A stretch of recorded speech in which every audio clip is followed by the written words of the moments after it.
Yo les gars, alors aujourd'hui sur Recherche je présente un nouveau gameplay pour changer de jeu sur Black Ops 2. Alors une petite partie en domination en compagnie d'Abdel que je salue au passage. Alors aujourd'hui je vais vous parler de Rashkid, Dekoroko, etc. Parce que j'en vois énormément en ce moment et je trouve que c'est assez relou, sachant que on voit tout de suite déconnexion de la personne et la reconnexion et ça fait chier dans le fil d'actualité de la PS3. Donc je voulais en parler rapidement. Déjà, tous ceux qui font des décorocos, dès qu'ils font un mauvais score, pour moi, c'est pas des mecs qui tiennent leur ratio, que vous ayez un de ratio, deux de ratio ou trois. Pour moi, si vous faites une décoroco, mais tu vois, tu peux en faire une de temps en temps, mais pas tout le temps, tu vois. Faire 5 décos recos dans la journée, c'est que t'es vraiment un pro. Moi, je le dis, tu peux avoir 5 de ratio ou 6. Si tu fais 4 décos recos, voire plus, dans ta journée, c'est que t'es un pro.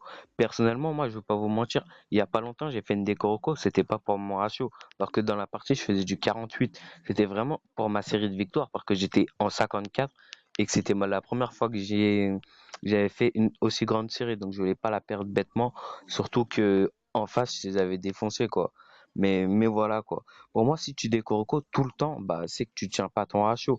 Personnellement, les décorocos pour les victoires, moi, j'en vois pas souvent. Euh, Après, bien sûr, il y en a, ils peuvent en faire, tu vois, une de temps en temps. Par exemple, quand tu vas tomber contre des mecs au casse-tête et qui te déglinguent, tu vois, t'auras pas envie de te dire que ton ratio il va baisser à cause des mecs comme ça. Donc là, je pourrais comprendre. Mais franchement, faire des décorocos tout le temps, c'est assez relou. Et franchement, je comprends pas les gens qui le font. C'est limite jouer pour rien en fait, parce que tes parties elles sont pas sauvegardées. Du coup, toute la journée où tu as fait des décors locaux, eh ben ça aura pas compté et au final tu te retrouves comme un con. Moi je vois des gens, ils ont quoi? Ils doivent avoir 6 jours de jeu sans leur avec leur déco, dans leur temps de jeu, ils seraient à plus de 12 quoi. C'est un truc de gueudin. Il y a des gens, ils ont même pas un 30 de ratio, ils font des décos. Franchement, je comprends pas les gens comme ça. Si tu veux vraiment t'améliorer, au pire, tu fais des mêlées générales et tu t'entraînes contre des bots en, en mode vétéran, je sais pas moi. Mais tu fais un truc. Tu peux pas passer une journée à faire des décos recos ou à quitter tes parties. Le pire, c'est que quand vous voyez, par exemple, dans ce gameplay, vous allez voir que moi et Abdel, on va bien se débrouiller et on voit beaucoup de gens qui quittent les parties. Franchement, c'est assez relou. Il y a des fois, franchement, je peux comprendre. Dès qu'on est en solo, t'es un seul bon joueur et que t'es avec une équipe de pros contre une team, je peux comprendre que tu quittes parce que tu peux pas gérer tout seul. Tu peux tuer quelques mecs, mais sincèrement, c'est pas jouable tout seul. Mais franchement, je vois des teams, des fois, on tombe en RS vu qu'on est en guerre de clan et qui quittent tous. Franchement, c'est dégueulasse, quoi. Si vous avez fait toute la partie sans quitter, pourquoi vous quittez à la fin? C'est stupide. Si tu perds, t'as perdu, tu vois. Faut l'assumer au bout d'un moment. Tu peux pas tout le temps quitter juste pour pas baisser ton ratio de victoire ou ce genre de truc, quoi. Moi, je trouve franchement que c'est assez pitoyable les gens qui font ça.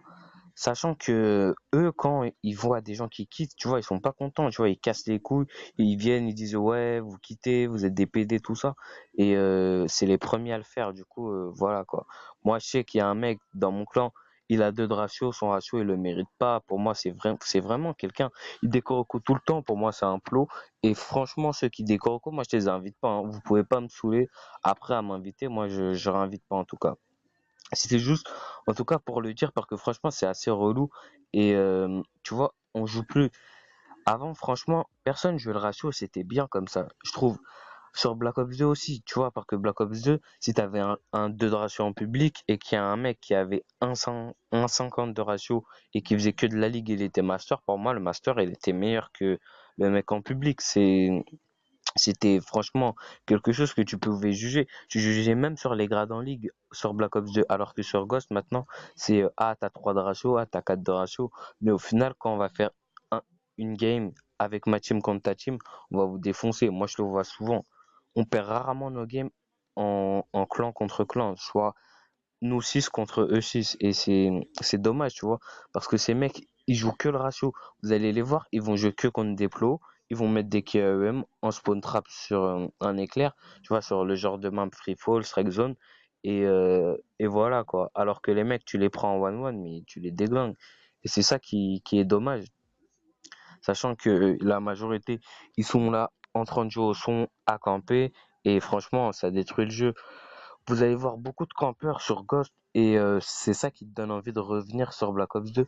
Tu te dis que sur Black Ops 2, au moins t'allais en ligue, tu te prenais pas la tête, tu faisais tes frags, tu gagnais ta partie. Au final, l'objectif, c'était même pas de d'avoir un ratio, c'était de gagner la partie et c'est ça qui est dommage et qu'on retrouve plus sur Ghost. Les gens, je peux vous le parier que les gens ils préfèrent mettre une KM que gagner la partie. Ça, je peux vous le parier. Vous verrez jamais un mec en série de plus de 20 qui prendrait un point. Ça, je vous le dis, et c'est quelque chose d'assez important parce que franchement, quand tu perds la partie et que tu vois que les mecs, ils ont zéro capture et que toi t'en as 9, tu te dis ouais, c'est un problème. Et c'est pour ça que moi, je voulais revenir sur la Deco et le Rush Kit parce que je tenais à vous dire que le ratio, ça fait pas la personne. Un mec qui a 1,50 de ratio, il peut très bien défoncer des mecs qui ont 2 de ratio. Et, euh, et je trouve que c'est dommage que le ratio, il ait autant d'importance sur ce Call of et que les gens, ils s'en préoccupent énormément. Les gens, ils jouent plus comme avant, tu vois. Ils sont plus libres de leurs mouvements. Tu verras rarement des gens qui rushent et qui jouent leur ratio en même temps. Tu vois, tu peux pas passer au middle map en jouant ton ratio et c'est dommage parce que je trouve que ça tue un peu le jeu et que bah c'est inutile de Decoroco de se préoccuper de d'un chiffre, d'un 2 de ratio qui au final t'apportera rien et et que tu prends pas de plaisir à jouer. En tout cas, je sais que je me suis mal exprimé, mais je voulais vraiment vous faire un petit commentaire parce que ça faisait longtemps que je n'ai pas fait de vidéo et je tenais vraiment à en parler. Peut-être que j'en reparlerai dans une prochaine vidéo et voilà quoi. C'était juste histoire de le dire et de le faire comprendre à quelques personnes qui peut-être changeront au fil de la vidéo et voilà quoi. Donc les gars, je vous dis à la prochaine. Je vous mettrai un gameplay bientôt et voilà quoi.